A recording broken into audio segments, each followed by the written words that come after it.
Donald Trump rompe su silencio por primera vez tras el intento de asesinato del pasado 13 de julio a manos supuestamente de Thomas Crooks y destapa que el FBI miente y que el servicio secreto le ha dicho auténticas locuras. El que fuese presidente de Estados Unidos y todavía aspira a convertirse nuevamente en el mandamás del país norteamericano nos sorprende a todos con una entrevista televisiva en la que no deja títere con cabeza y en la que destapa cómo fue esa primera conversación, ese primer interrogatorio o pedir explicaciones a la mandamás del servicio secreto Kimberly Chittle, quien precisamente ha sido, según destacan medios de comunicación estadounidenses, brutalmente interrogada en el Congreso este pasado lunes tras ese intento de asesinato en el que su agencia dice admitió que fracasó y que no estuvo a la altura de las circunstancias. Pero Donald Trump ha sido el que nos ha dejado el mayor titular posible, y es que, de alguna manera, da alas a aquellos que piensan y que pensamos que las cosas no se hicieron bien y que probablemente aquí hubo algo más que un fallo en cadena. Donald Trump interrogó al jefe del servicio secreto sobre los fallos que hubo de seguridad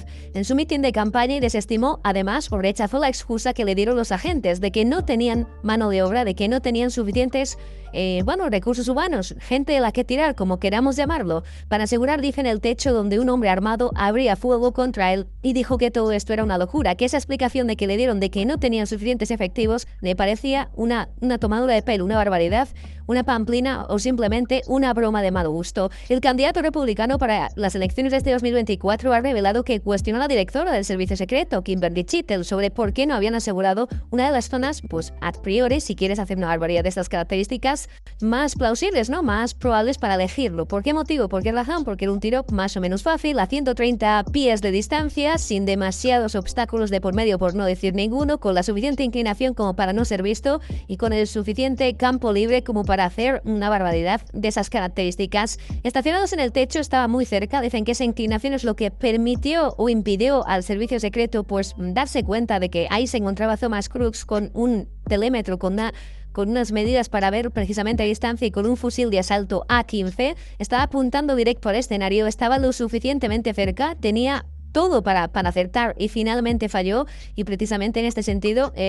las respuestas que le dieron a Donald Trump en caliente, entendemos que después de esa intentona fueron las que os acabamos de comentar, que no tenían suficientes efectivos, que no tenían suficientes recursos para asegurar la zona. Entonces en ese momento la pregunta es evidente, ¿no? ¿Por qué le dejaron subir al escenario? Una pregunta que le han hecho, como digo, a la señora Chittle en el Congreso. Chittle, que fue, como digo, interrogada, queda en un segundo plano porque primero vamos a hablar de esas declaraciones de Donald Trump en las que reconoce que sí, que Chittle fue muy amable, que tuvo una reunión en la que fue bastante bien, pero que no le dio una explicación sólida ni solvente de por qué no había nadie en el techo desde el que Crooks acabaría minutos después disparando casi a bocajarro 5 disparos, otros dicen que 8, porque hay bastantes dudas de si había un solo tirador o si había algunos más ayudando al joven de 20 años.